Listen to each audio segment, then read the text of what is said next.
Bengaluru to Hyderabad, Hyderabad to Amaravati, Amaravati to Chennai. Greenfield హైవేలతో పాటు bullet ట్రైన్‌లు కూడా ఈరోజు మన కేంద్ర ప్రభుత్వాన్ని సూత్రప్రాయంగా ఒప్పింపజేయడం జరిగింది.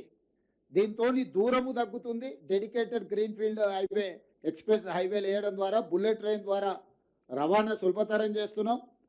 భారతదేశంలో సముద్రపు ఒడ్డు లేని రాష్ట్రం తెలంగాణ రాష్ట్రం.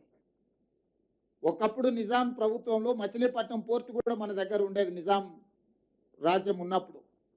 ఈరోజు మనం మచిలీపట్నం పోర్టు కూడా ఈరోజు కనెక్టివిటీ డెవలప్ చేస్తున్నాం.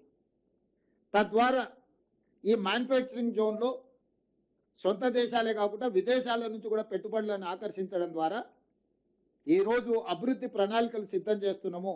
ఇవాళ తెలంగాణ రాష్ట్రంలో ఒకే ఒక ఎయిర్పోర్ట్ ఉంది. ఇంకా ఎయిర్పోర్ట్లు రావాల్సిన అవసరం ఉంది. పారిశ్రామికవేత్తలు అడుగుతున్నారు. అందుకే వరంగల్లో ఒక అంతర్జాతీయ స్థాయి ఎయిర్పోర్ట్ నిర్మిస్తున్నాం. ఆదిలాబాద్లో ఎయిర్పోర్ట్ నిర్మించాలనుకుంటున్నాం. భద్రాద్రి కొత్తగూడెంలో ఎయిర్పోర్ట్ నిర్మించాలనుకుంటున్నాం. రామగుండంలో ఇంకొక ఎయిర్పోర్ట్. అంటే రాబోయే రోజుల్లో తెలంగాణ రాష్ట్రానికి అదనంగా 4 కొత్తగా ఎయిర్పోర్టులు మనం తెస్తున్నాము.